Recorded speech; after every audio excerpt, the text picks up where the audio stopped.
Quiero compartirte algo que está en mi corazón y después del mensaje quiero orar por algo específico que Dios ha puesto.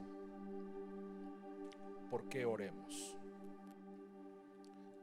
Para nuestra congregación, Viento Recio, si están escribiendo, póngale como título al mensaje de hoy: cambio de corazón. Cambio de corazón. Quiero recomendarles que vean el mensaje de hace 8 días que compartí. Se llamó Orando conforme a la voluntad de Dios. Y también el del domingo. Yo quiero recomendarle esos dos. A mí me ha parecido que el Señor nos está hablando últimamente muy seriamente, pero estos dos me han marcado. Y esto que voy a compartir, yo te animo a que lo compartas con tus amigos, con tus contactos. Cambio de corazón. En Primera de Samuel, capítulo 10, versículo 6 al 9. Primera de Samuel 10, del 6 al 9. Ok, dice así. Esto es lo que el profeta Samuel le dice a Saúl. Ahora explicaré un poquito la historia del por qué Samuel le dice esto a Saúl. Vamos directo a lo que le dice y después regreso a explicar un poquito la historia. Dice Samuel a Saúl: entonces el Espíritu de Jehová vendrá sobre ti con poder y profetizarás con ellos y serás mudado en otro hombre. Ojo en eso, subraya en ese versículo 6. Serás mudado, cambiado en otro hombre. Evidentemente no está hablando del físico, está hablando del interior. Y ahí habría mucho que hablar, mucho que decir. Versículo 7 dice: y cuando te hayan sucedido estas señales, haz lo que te viniere a la mano, porque Dios está contigo. Porque Dios está contigo. 8. Luego bajarás delante de mí a Gilgal. Entonces descenderé yo a ti para ofrecer holocaustos y sacrificarás ofrendas de paz. Espera 7 días hasta que yo venga a ti y te enseñe lo que has de hacer. El 9 es clave también. Aconteció luego que al volver él la espalda para apartarse de Samuel, le mudó Dios su corazón. ¿Qué hizo Dios con Saúl? Le cambió el corazón. Le mudó Dios su corazón, y todas estas señales acontecieron en aquel día. Si tú vas al capítulo 9, tú vas a leer que el papá de Saúl tenía muchas burritas, asnas, dice ahí, y alguien dejó el corral abierto y se escaparon en la noche. El papá de Saúl está preocupado, le pide a su hijo Saúl que vaya y las busque. Y por muchos días él las estuvo buscando y no las encontró. Pero esto ya estaba en el plan de Dios. Entonces, cuando vieron que no las encontraban, él y su criado se iban a regresar, y el criado le dice a Saúl: ¿por qué no vamos a ver al profeta? Está aquí cerca. Vamos a ver si él tiene alguna palabra al respecto. Y van.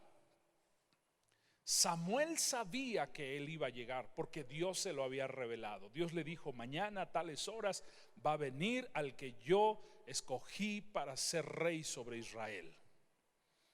Y entonces cuando llega Saúl a Samuel, le pregunta si era él el profeta, y le dice sí.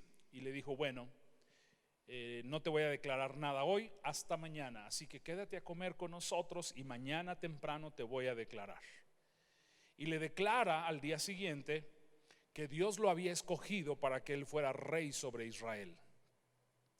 Y le da algunas señales muy importantes.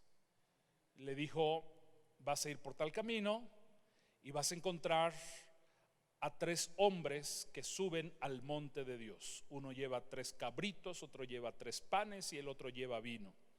Te van a dar un poco de pan, un poco de vino, cómelo. Esa es la primera señal. La segunda señal: vas a encontrar una compañía, un grupo de profetas que van a estar profetizando. Y le dice: y cuando tú te encuentres con ellos, entonces tú comenzarás a profetizar y el Espíritu de Dios vendrá sobre ti con poder y cambiará tu corazón, y entonces haz lo que te venga a la mano hacer. Ojo en eso. Dice: porque Dios está contigo. Lo quiero leer porque ahí hay mucha profundidad en el Espíritu. Versículos 6 y 7 dice: entonces el Espíritu de Jehová, primera de Samuel 10, entonces el Espíritu de Jehová vendrá sobre ti con poder y profetizarás con ellos y serás mudado en otro hombre. Y cuando te hayan sucedido estas señales, ojo en lo que viene, dice: haz lo que te viniere a la mano a hacer, porque Dios está contigo. Dios está contigo. Tú dirás: Dios está con todos, somos sus hijos. Mira, hay un salmo que dice que toda la creación espera que Dios abra su mano por las mañanas, y dice: y esperan su sustento de ti. El toro, el león, los peces, los hombres, todos de alguna forma esperamos. Dice: abres tu mano y colmas de bien a todo ser viviente. Entonces Dios abre su mano y colma de bien, escucha, a todo ser viviente, a todo ser viviente. Dios le da de comer a los malvados, Dios le da de comer a los perversos, Dios le da de comer a los pecadores, Dios le da de comer a todo ser viviente. Y si tú me dices: es que Dios está conmigo, mira, yo entiendo esa frase y es teología. Dios está en todos lados, Dios está con todo ser humano, y también Dios está especialmente con sus hijos. Pero cuando aquí dice: haz lo que te viene a la mano hacer, porque Dios está contigo, está enfatizando un respaldo especial de Dios sobre el hombre. Una vez más, un respaldo especial de Dios sobre el hombre. Ahora, quiero decirte esto: cité que todo ser viviente espera en Dios, porque Él abre su mano y colma de bien a todo ser viviente. Así como le da de comer a los maleantes, también nos da de comer a nosotros, sus hijos, y no hay diferencia. Pero lo que yo quiero enfatizar es esto: si tú quieres un respaldo más intenso o de una forma especial para contigo, tiene que haber un cambio en tu corazón. Y tengo muchos pasajes de la Biblia para mostrar esto. Indudablemente Dios se está moviendo sobre la tierra, y hay niveles en los que Dios se está moviendo. Dentro de ese mover, tú y yo entramos en los planes de Él.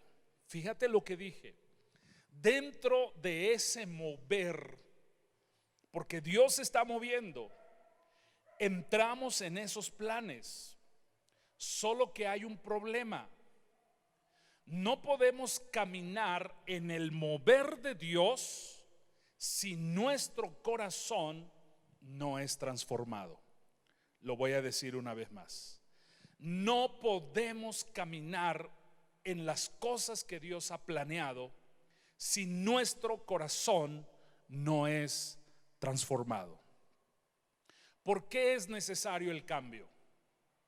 En Amós, el profeta Amós, capítulo 3, versículo 3 dice: ¿cómo andarán dos juntos si no están de acuerdo? Andar con Dios, Dios y los hombres. Dios quiere caminar con los hombres, Dios quiere moverse con los hombres, Dios quiere fluir, hacer una obra con los hombres. Pero los hombres tenemos un problema: nuestro corazón no ha sido cambiado.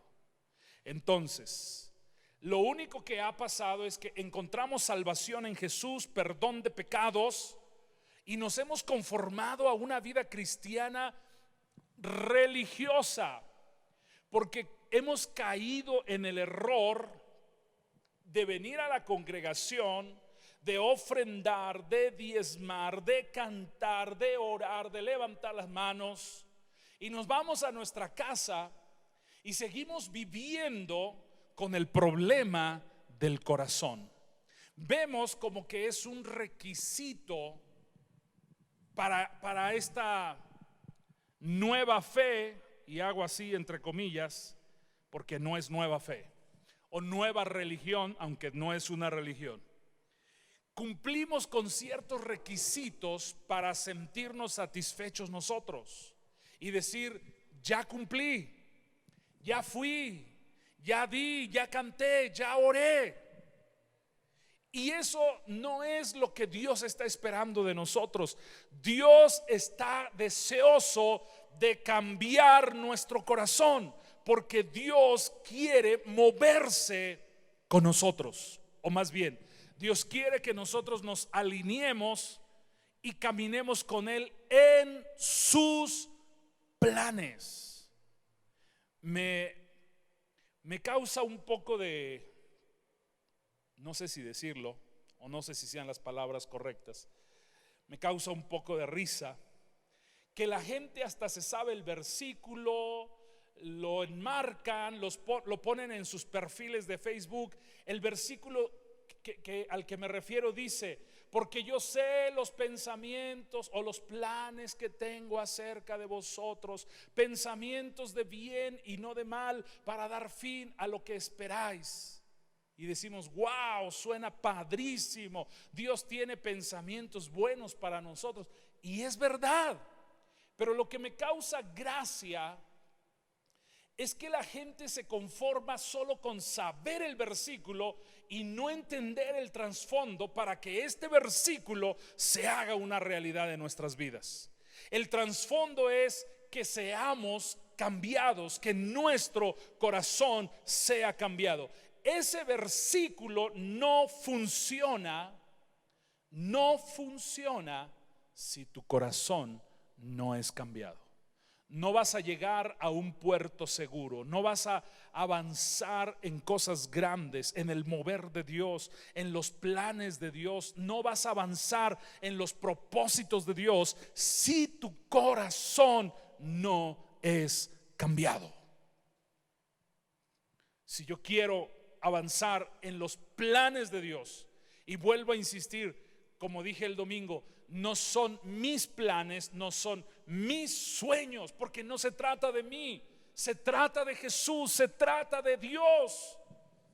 Entonces, si yo quiero avanzar en lo que Él planeó para mí desde el día que yo fui formado en el vientre de mi madre, debo permitir que Dios cambie mi corazón.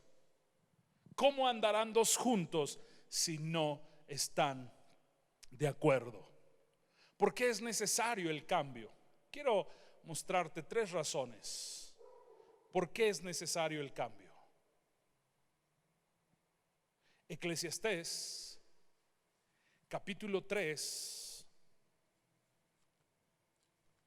versículo 10 y 11. Eclesiastés capítulo 3, versículo 10 y versículo 11. Mira cómo dice: yo he visto el trabajo que Dios ha dado a los hijos de los hombres para que se ocupen en él. Pon atención porque el 11 es más intenso. Dice: todo lo hizo hermoso en su tiempo. Ahora dice: y ha puesto eternidad en el corazón de ellos. ¿Qué puso Dios en nosotros?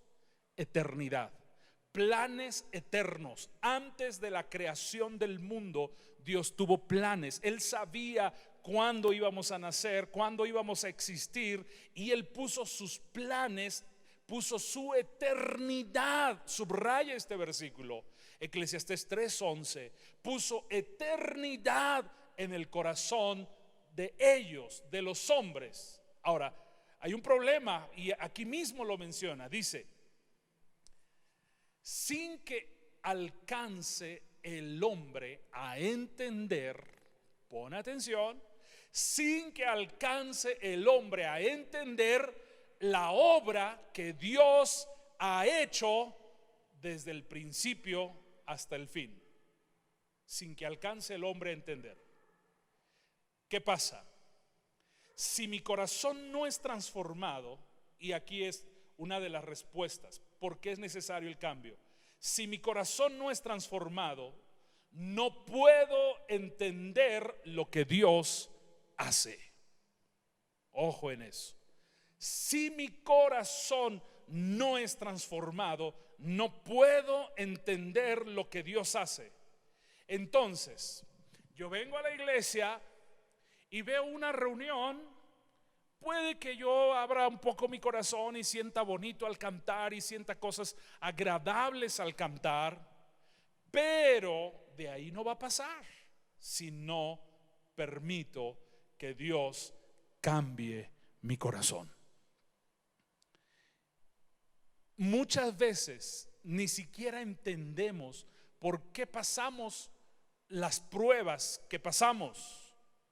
Somos muy dados a cuestionar el por qué Dios nos permite pasar esas luchas, y cuando salimos de la lucha ni siquiera entendimos de qué se trató el asunto.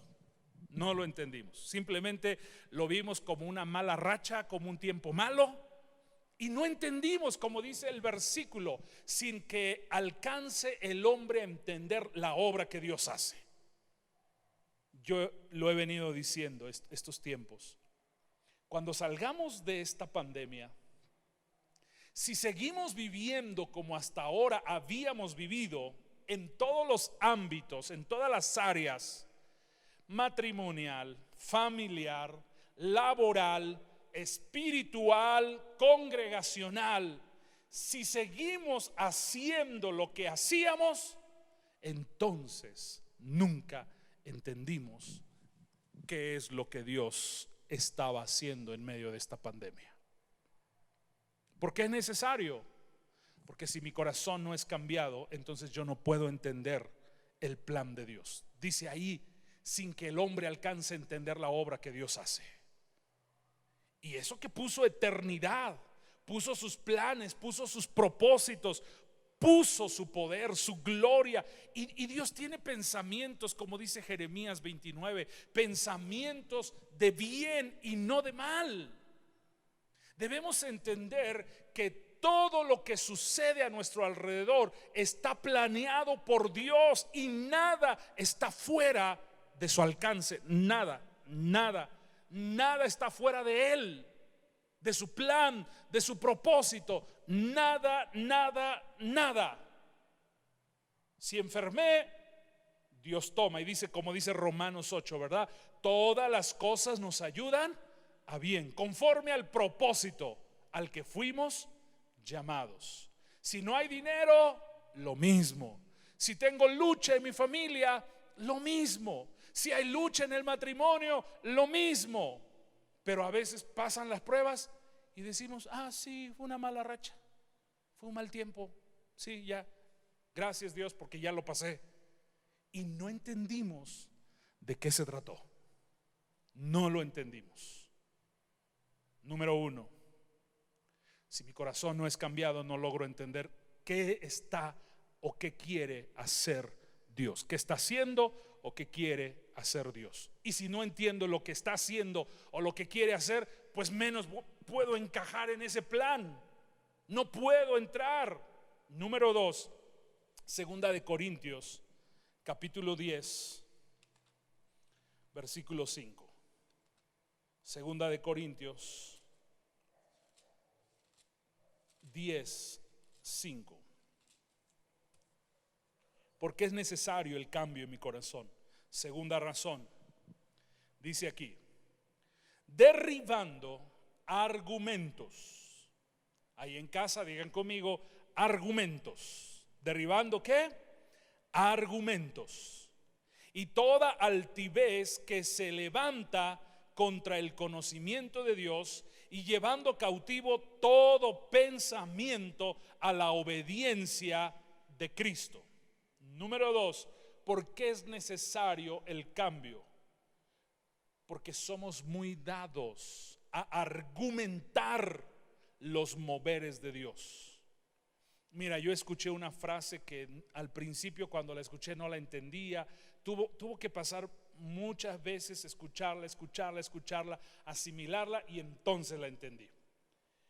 El enemigo número uno de un avivamiento o de un mover del Espíritu Santo, escucha esto: el enemigo número uno no es Satanás. El enemigo número uno es el mover de Dios pasado. Suena raro eso, lo voy a repetir. El enemigo número uno de un avivamiento o de un mover de Dios es el mover de Dios pasado. Te explico. La gente del pasado que vivió avivamientos, que vivió gloria, se acostumbraron tanto a ese mover que pensaron que era el tope, que era lo máximo. Pero de repente Dios sorprende con algo nuevo a la humanidad, y estos del pasado dicen: no, así esas cosas nuevas no funcionan así, no es así. Mi teología dice que las cosas no son así. Y estos del antiguo mover se oponen al nuevo mover de Dios. Pasó con los fariseos. Los fariseos traían un mover de conocimiento, de entendimiento de la ley, de la Torá, del Antiguo Testamento. Y cuando viene Jesús en un nuevo mover, no lo recibieron. Dice: Jesús vino a lo suyo y los suyos no le recibieron. ¿Por qué se opusieron? Porque empezaron a argumentar pensamientos. Otra vez, segunda de Corintios 10:5 dice: derribando argumentos y toda altivez que se levanta contra el conocimiento de Dios, y llevando cautivo todo pensamiento a la obediencia de Cristo. Ojo en esto: un pensamiento crea un argumento. Un argumento crea una fortaleza. Dice aquí: derribando argumentos y toda altivez que se levanta contra el conocimiento de Dios. En el versículo 4 dice: porque las armas de nuestra milicia no son carnales, sino poderosas en Dios para la destrucción de fortalezas. Entonces es algo así: pensamiento, argumento, fortaleza. Otra vez: pensamiento, argumento, fortaleza. Yo tengo un pensamiento, y este pensamiento me dice: no, el mover de Dios no es así como en esa persona. ¿Cómo Dios puede usar a alguien tan nuevo? ¿Cómo Dios puede levantar a alguien que nunca ha ido a un instituto bíblico? ¿Cómo Dios puede usar a alguien o revelarle cosas a alguien cuando no es así el orden? Tengo un pensamiento. Ese pensamiento me lleva a formular un argumento, y el argumento establece una fortaleza, de tal forma que me niego o me opongo al mover fresco de Dios. Dios está moviendo de una forma fresca, continuamente, día tras día, como en el Antiguo Testamento. Cada cuando venía Israel a recoger maná al campo, todos los días era un maná fresco, un maná refrescante. No podía ser un maná del de 2 días, porque el que guardaba para el día siguiente se le agusanaba, se le podría. Y pasa lo mismo. La unción de ayer no me sirve para hoy. La revelación de ayer no me sirve para hoy. El mover de Dios del ayer no me sirve para hoy. Yo tengo que venir por un maná fresco, un mover de Dios fresco, nuevo. La Biblia dice: nuevas son cada mañana sus misericordias. Ahora hay un problema más grave, porque otra vez quiero leer el 5. Hay un problema más grave ahí. Dice: derribando argumentos. Y aquí viene el problema. Dice: y toda altivez que se levanta contra el conocimiento de Dios. Contra es oposición. Cuando mi corazón no es renovado, mi corazón no es transformado, entonces este argumento que yo levanté se opone a lo que Dios quiere hacer. Por eso hay tanta crítica sobre las personas que empiezan a sumergirse en el Espíritu de Dios.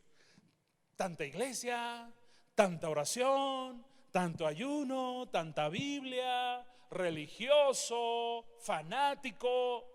Hay tanta crítica.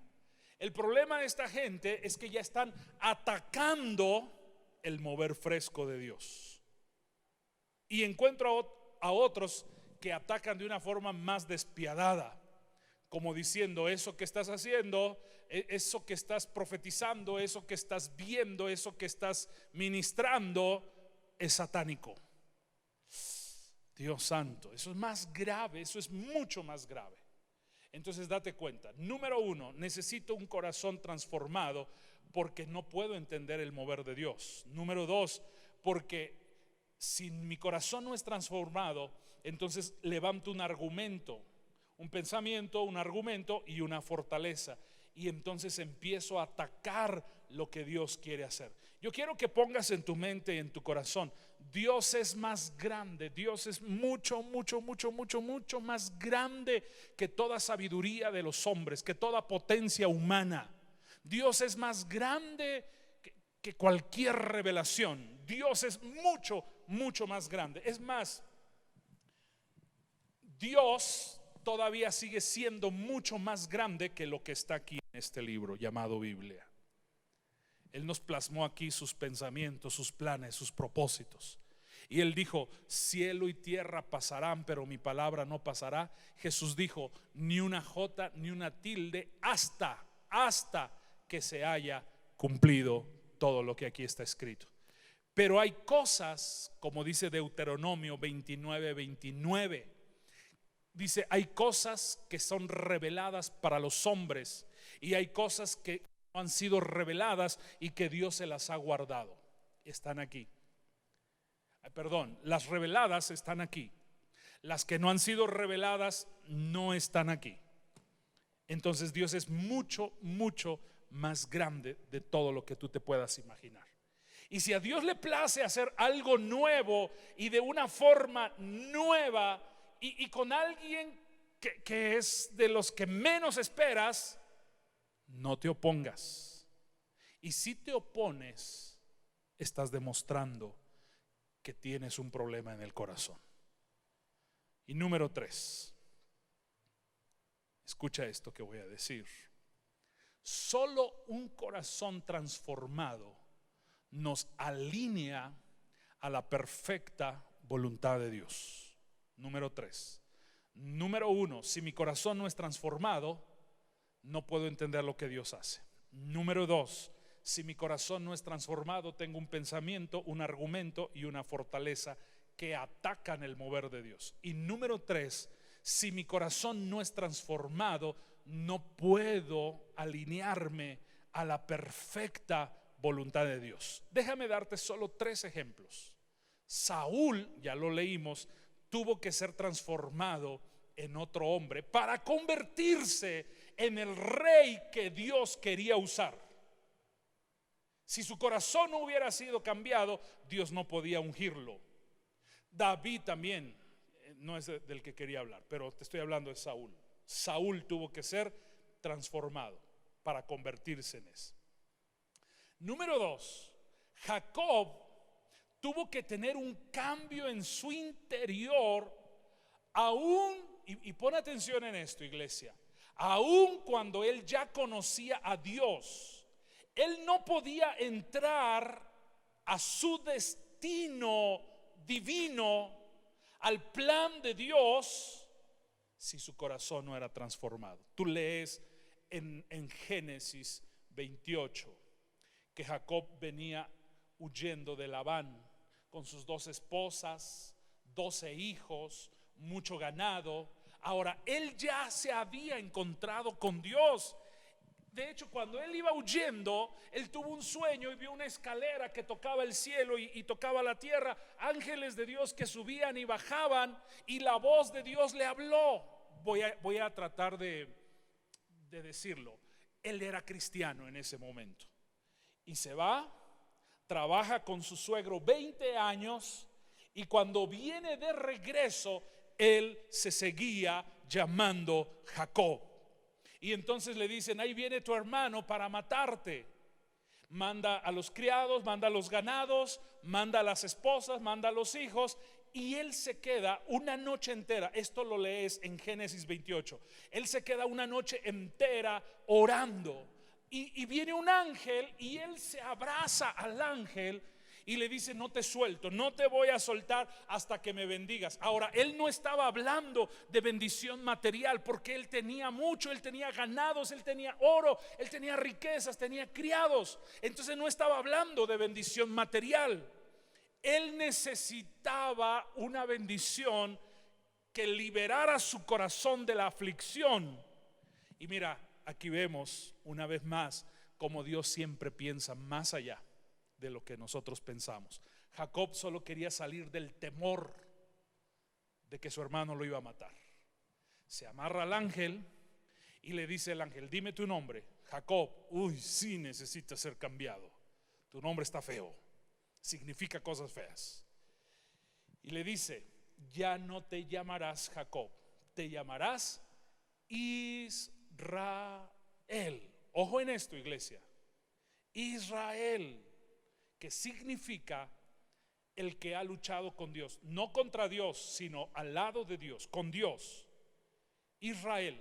Ahora ve cómo Dios piensa más allá, porque Jacob está pensando en salir de la aflicción de que su hermano viene a matarlo, y Dios le dice: mira, ese problema no es nada, yo quiero hacer contigo algo grande. Ya no te llamarás Jacob, te vas a llamar Israel. De hecho, es como una profecía: mi pueblo, mi nación que yo escojo se va a llamar Israel, el pueblo elegido de Dios. Y del pueblo elegido de Dios saldrá el Mesías, y del Mesías miles y millones de personas en todo el mundo serán salvos. ¿Ves?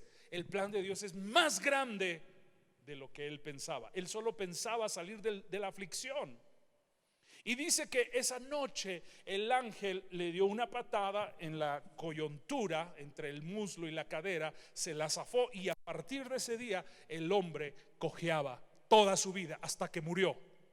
Pero él dejó de llamarse Jacob, ahí está el cambio, y entonces entró a su destino divino. Mucha gente dice que no existe un destino. Ay, Dios, creo que sería un tema que valdría la pena que un día tocáramos, porque yo veo en la Biblia que ya estaba escrito. Incluso nuestro himno nacional dice, ¿no? Hablando del destino, dice: por el dedo de Dios se escribió. El himno nacional nuestro lo dice. Entonces sí hay destino. El Salmo 139 dice: cuando yo estaba en el vientre de mi madre, escribiste en tu libro todas las cosas que yo iba a vivir, sin faltar ni una de ellas. Hay un destino, pero yo no puedo entrar a ese destino si mi corazón no es transformado. Quiero hablarte de un tercer ejemplo. El corazón de Pedro fue cambiado el día de Pentecostés. Si tú ves quién era Pedro, ves que era un hombre inconstante, inestable. De hecho, no se llamaba Pedro, se llamaba Simón. Y Simón significa inconstante, débil, como el junco, como la caña que está metida en el agua, en el río. Y entonces el día de Pentecostés, en un ratito voy a hablar de eso, no voy a tardar ya mucho. En un ratito voy a hablar de esto. Entonces Pedro fue cambiado y Dios comenzó a usarlo con tantos milagros, con tantas multitudes llevadas a los pies de Jesús. ¿Entiendes por qué nuestro corazón necesita ser cambiado? Porque si mi corazón no es cambiado, no entiendo lo que Dios está haciendo. Porque si mi corazón no es cambiado, levanto un pensamiento, un argumento, una fortaleza contra, atacando el mover de Dios. Número 2, si mi corazón no es cambiado, no puedo alinearme a la perfecta voluntad de Dios. Déjame decirte esto, iglesia. La perfecta voluntad de Dios no es que solo seas creyente y que vengas a la iglesia y te sientes los domingos y des tu ofrenda y tu diezmo y cantes y te vayas a tu casa a vivir como normalmente vives. Ese no es el plan de Dios. Ese no es el destino de Dios para ti. Esa no es la voluntad de Dios. Entonces yo veo, el problema del hombre está en el corazón. El problema del hombre está en el corazón. Dios no tiene problemas. Escucha esto, iglesia. Dios no tiene problemas con el pecado. Dios no tiene problemas con el pecado. El pecado está resuelto por Jesús en la cruz del Calvario. Ese no es el problema. Otro, Dios no tiene problemas con Satanás. Satanás no es rival para Dios. El problema para Dios, escucha esto, el problema para Dios está en el corazón del hombre. Por eso vemos una y otra vez en la Biblia que dice: dame, hijo mío, tu corazón y miren tus ojos por mis caminos. Él está pidiendo que le demos el corazón porque Él quiere cambiarlo. Ahora, tengo un pasaje que, mira, yo he leído la Biblia muchos años, pero esta vez es diferente. Este año la Biblia ha cobrado mucha vida para mí. Encontré un pasaje que me hizo entender muchas cosas y Dios me habló de cosas personales acerca de este pasaje. No te voy a hablar las cosas personales, solo quiero darte una idea.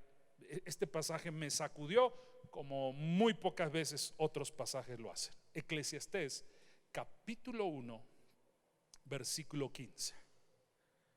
Eclesiastés capítulo 1 versículo 15.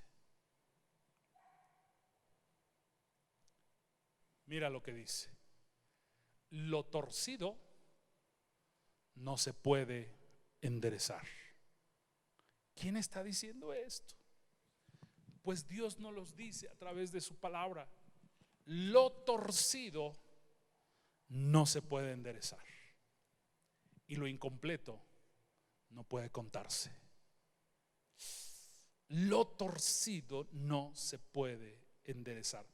Aquello a lo que llama torcido es el corazón del hombre.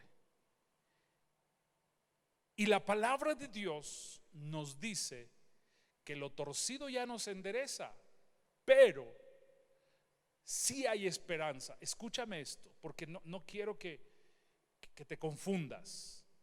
La única forma de enderezar lo torcido es rindiendo el corazón.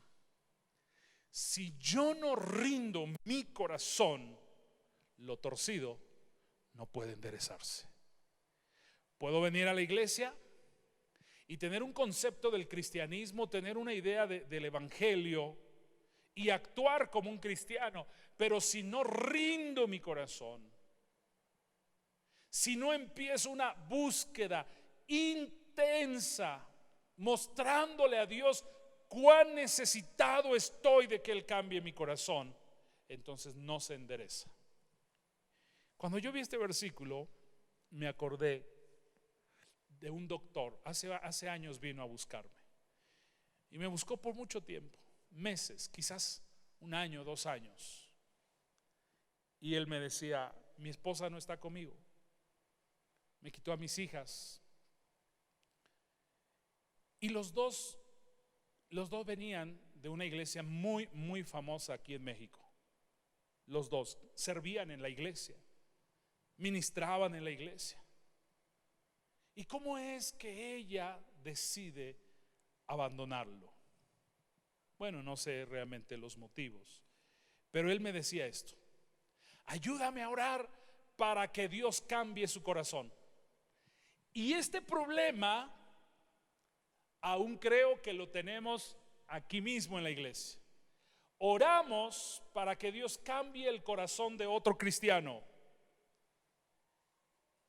Yo sé que Dios puede cambiar corazones,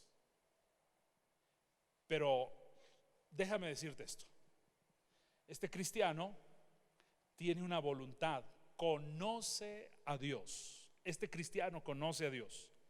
Y si este cristiano voluntariamente no se rinde, aplica este versículo: lo torcido no se puede enderezar.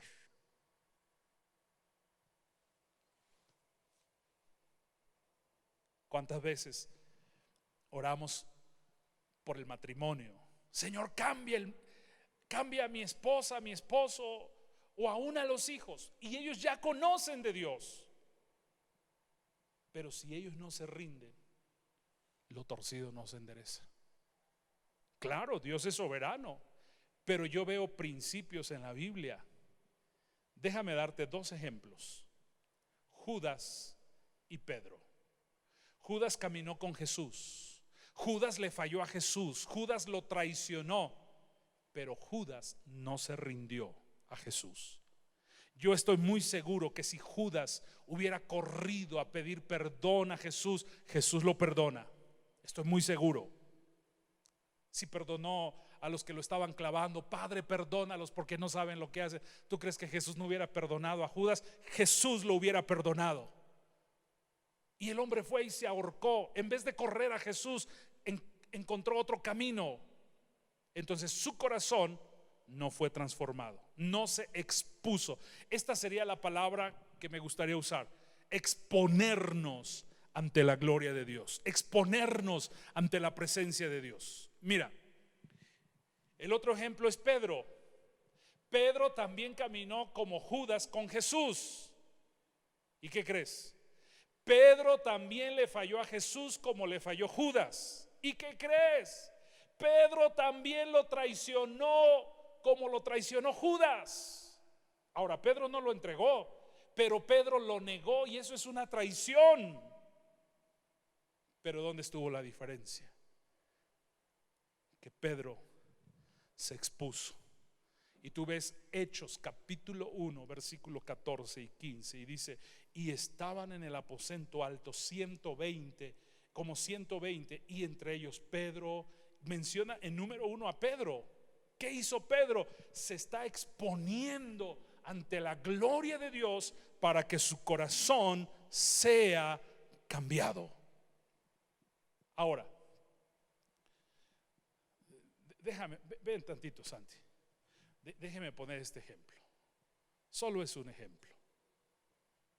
Voy a pensar que él ya conoce a Dios, él es cristiano, él viene a la iglesia, él sirve a Dios, y cuando sale de la iglesia tiene un mal comportamiento. Esto es solo un ejemplo. Y tiene un comportamiento pésimo. Y viene su mamá o su papá y me dice: ora por Santi para que su corazón sea cambiado.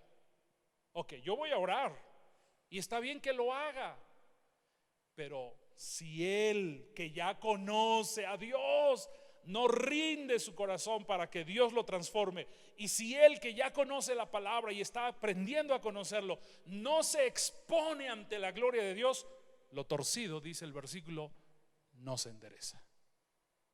Ahora entendemos por qué mucha gente en la iglesia se vuelve atrás: porque no se exponen ante la gloria de Dios. Gracias, Santi. Porque para mucha gente dentro de la iglesia, su conducta a sus propios ojos, estoy bien, no pasa nada, estoy bien. Mira, yo no había entendido esto y ayer que lo leí me cimbró mi corazón muy fuerte, porque a mí siempre me enseñaron que hay que orar para que Dios cambie los corazones. Y sí, está bien hacerlo, pero si el que conoce no se expone, por mucho que yo ore,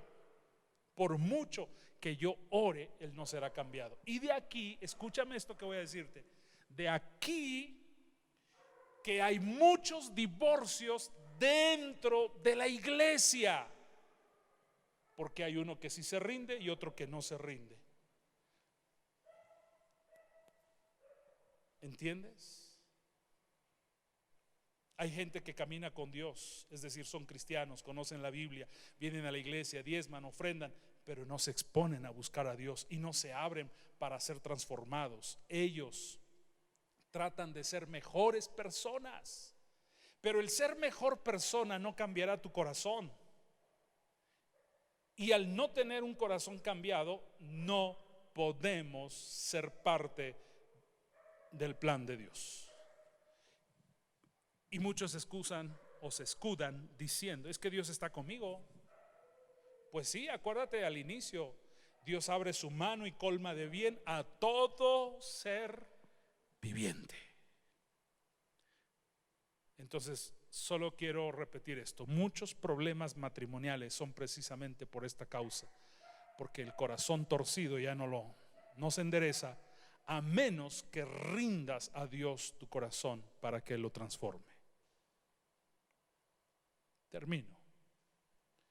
En este tiempo maravilloso del mover de Dios, fíjate lo que dije, en este tiempo maravilloso del mover de Dios. Sí, Dios está moviendo, Dios está moviendo. Y en este tiempo Él quiere que tú seas parte de ese mover. Requisito: que nuestro corazón sea transformado. Y solo hay dos cosas que tú y yo podemos hacer para que Dios transforme nuestro corazón. Toma nota de esto y ya terminé. Solo hay dos cosas que tú y yo podemos hacer para que nuestro corazón sea transformado. Número uno, rendirnos a la voluntad de Dios. No hay otra cosa. Si no me rindo, Él no puede hacer nada. Y no porque no pueda, porque Él es todopoderoso, pero Él no quiere tratarme como una marioneta o como un robot.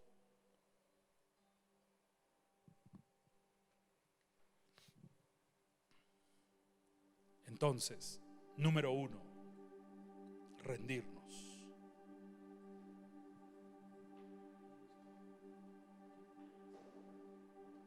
Y número dos, la segunda cosa que debemos hacer, para que Dios cambie nuestro corazón es comenzar una búsqueda intensa con Dios. Intensa. Dos cosas: rendirnos y buscarlo. Si tú no estás pasando tiempo con Dios, tu corazón no puede ser cambiado. Si tú vienes y me dices, yo sí oro, le dedico 10 minutos en la mañana, 10 minutos en la noche, eso no es intenso. Está bien, síguelo haciendo, pero yo te estoy hablando de exponerte ante Dios. Y no me vengas a decir que no tienes tiempo. No me digas eso, porque como si sacas tiempo para otras cosas. Rendirnos. Yo quiero que hoy lo hagamos. Rinde tu corazón. ¿Qué hacía David? ¿Por qué David fue considerado el hombre conforme al corazón de Dios? No porque fuera perfecto, porque no lo era. David tenía muchos pecados, muchos errores muy graves. Pero ¿sabes qué tenía David? Rendición. Se rendía y buscaba a Dios. Lo buscaba. Levanta tus manos, empieza a rendirte a Él. Dile: Señor, acomoda mi vida, escombra mi corazón, escombra mi corazón, Señor. La Biblia dice: dame, hijo mío, tu corazón, y miren tus ojos por mis caminos. Dale tu corazón. Te rindo mi corazón.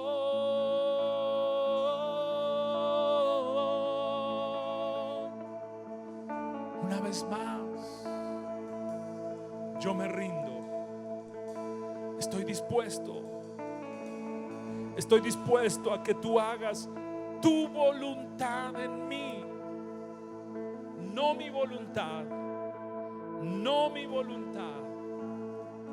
Yo quiero tu voluntad en mi vida. Quiero tus planes.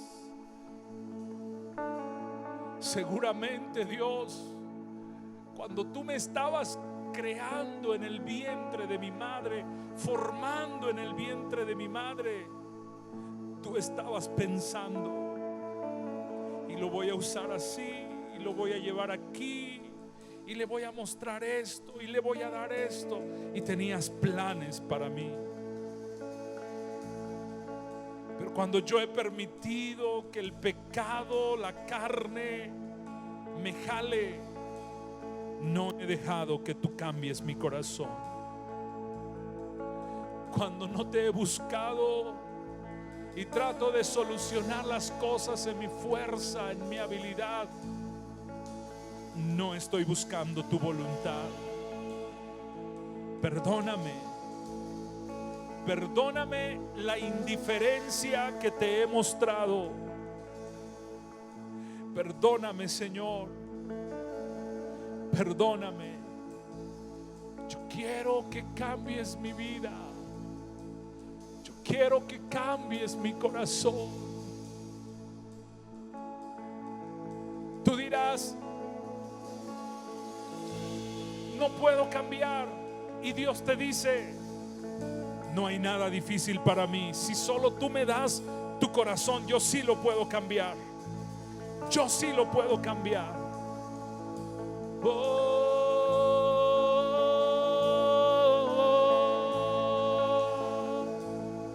Ahí está la presencia de Dios. Se está soltando una vez más.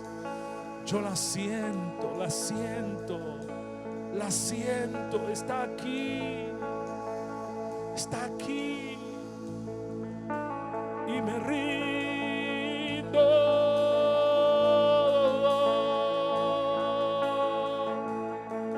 Y me rindo.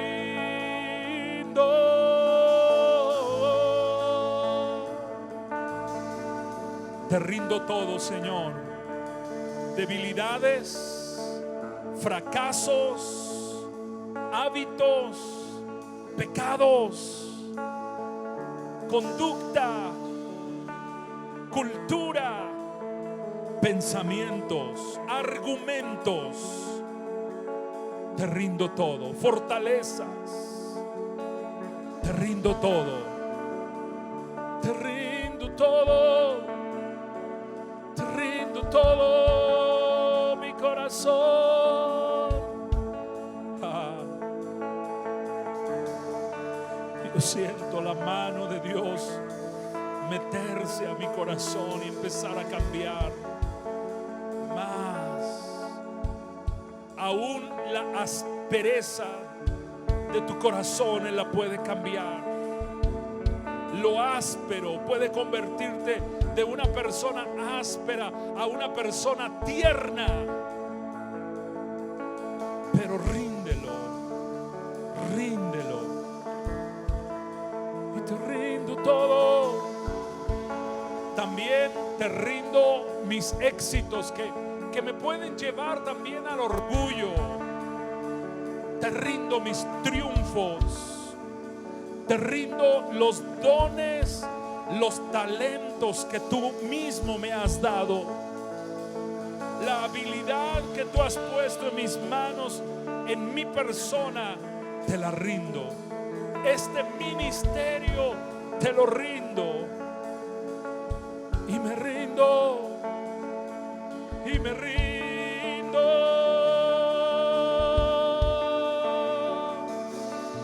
Yo me rindo.